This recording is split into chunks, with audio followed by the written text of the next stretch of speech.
तो शादी कभी भी दो लोगों का जो है बंधन नहीं होता। ये गलत फहमी आप अपने दिमाग से निकाल दें।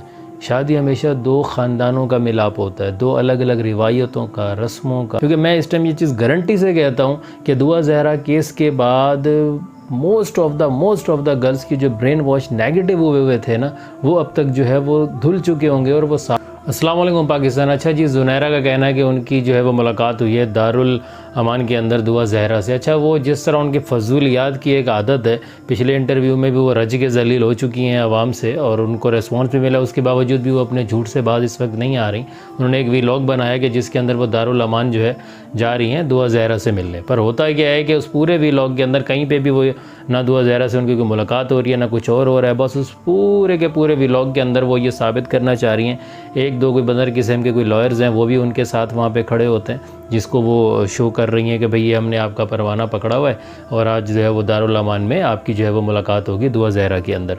अच्छा, दारुल अमान में कोई मुलाकात करना इतनी बड़ी रॉकेट साइंस नहीं है, लेकिन उसके बावजूद भी इनकी कोई मुलाकात उस वीलॉग के अंदर नहीं दिखाई गई और वो अपनी तरफ से एक जो जिस तरह फेंकियाँ वो फेंकती हैं वो फेंकी जा रही हैं।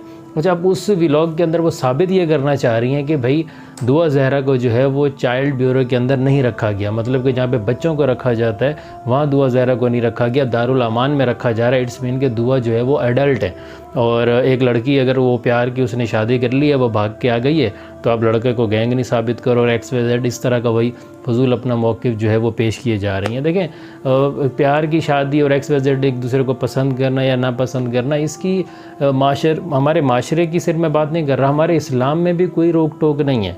ठीक है, इसके ऊपर आप सल्लल्लाहु अलैहि वसल्लम की कई हदीसें हैं, कई इस तरह के वाक़ियात हैं कि आपने कहा जो औरतें आपको पसंद हैं उन्हें अपने निकाह में ले लो। पर निकाह में ले लेना एक अलग चीज़ है कि आप अपने वालिदैन की, घर वालों की, अपनी सोसाइटी को, सब कुछ को देखते हुए आप निकाह में लेते हो। ऐसे तो आप अंधी मचा के रख दो। और इस तरह के केसेस मैं इस टाइम पे जो मेरे जहन में फ़ौरी तौर पे आ रहा है, आज से कुछ अर्सा पहले ये केसेस चले थे कि चाइनीज़ को लेके एक बहुत बड़ा स्कैंडल पाकिस्तान के अंदर चला था कि वो पाकिस्तानी लड़कियों से शादी करते थे और फिर उसके बाद उनको आउट ऑफ कंट्री ले जाते थे, लाइक चाइना या किसी भी कंट्री के अंदर, वहाँ उन्हें बेच देते थे या जिस्म फरोशी के मुख्तलिफ कामों में जो उनका इस्तेमाल किया जाता था। और ये बड़ा सरे आम जो है ये चीज़ जो है वो चलती रही पिछले कुछ अरसे के अंदर। और इतने बच्चे जो लड़के थोड़ा सा भी लाइक 25+ है ना इस टाइम और थोड़ा दुनिया में उठते बैठते हैं, उन्होंने फॉर एग्ज़ाम्पल अगर वो सोशल मीडिया के थ्रू कनेक्टेड हैं या वैसे उनकी गैदरिंग्स है, तो उन्हें पता है कि ज़िंदगी में ये मामलात इसी दुनिया में, इन्हीं शहरों में, इसी पाकिस्तान में हो रहे हैं। पर ये तो अब आप खुशकिस्मती समझें उन बच्चियों की कि जो इस टाइम इस सारे केस से कोई ना कोई सबक सीख लेंगी।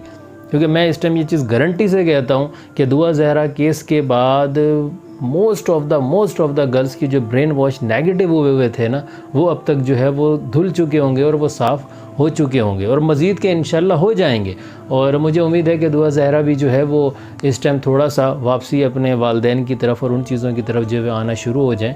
देखिए, पसंद की शादी या मोहब्बत की शादी ये हरगिज़ नहीं होती कि जिस वालिदैन ने आपसे ज़िंदगी भर मोहब्बत की, आपने उनसे मोहब्बत की और एक दुनियावी या एक नफ्सियाती अपनी तलब और चाहत के पीछे जो आप इतने बड़े बड़े स्टैंड जो है वो आप ले लो, आप अपनी फैमिली का ख्याल ना रखो, ख़ानदान का ना रखो। तो शादी कभी भी दो लोगों का जो है बंधन नहीं होता। ये गलत फहमी आप अपने दिमाग से निकाल दें।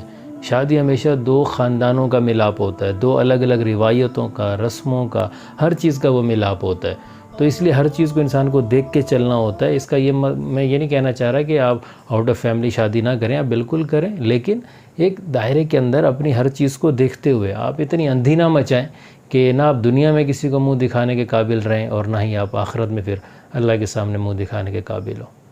Thank you.